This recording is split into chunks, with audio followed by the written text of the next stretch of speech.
आहे तुमची कशासाठी तुम्ही या ठिकाणी उपोषण करत आहात? आमची मागणी एवढीच आहे, 18/8/2025 रोजी ग्रामपंचायत समोर ग्रामसभेमध्ये ठराव झालेला असताना सर्वानुमते मुरुम उत्खनन करण्याच्या प्रतिबंध करण्यासंदर्भात तर त्यावेळेस तलाठी भाऊसाहेब हजर होते, परंतु 1 महिना झाला आणि माझ्या शेजारी क्षेत्राच्या शेजारी उत्खनन मोठ्या प्रमाणात झालेले आहे।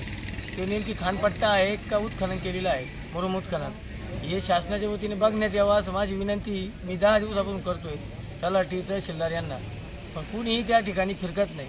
आज मी उपोषण करणार म्हणून ते काल आले तलाठी वगैरे सर्कल आणि सांगताय का तुम्ही इथं समक्ष या, आपण काहीतरी तडजोड करू। परंतु माझी एकच विनंती शासनाच्या वतीने तहसीलदार यांना असेल, प्रांत असेल किंवा कलेक्टर, जिल्हाधिकारी नगर जिल्ह्याचे किंवा आयुक्त साहेब, तर तुम्ही समक्ष या मुरुम उत्खनन केलेल्या ठिकाणी एकदा पाहणी करा।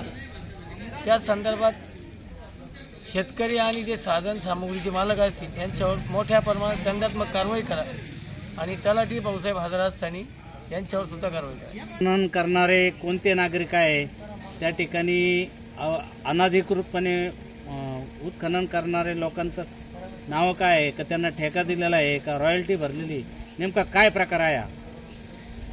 आता रॉयल्टी वगैरे आम्ही मागणी केली होती। रॉयल्टी पावती माहिती पाहिजे, चलन भरलं का नाही ती माहिती पाहिजे। तहसीलदारांना भेटलो होतो आम्ही, पण ते अजून आम्हाला कुठली अद्याप माहिती दिलेली नाही।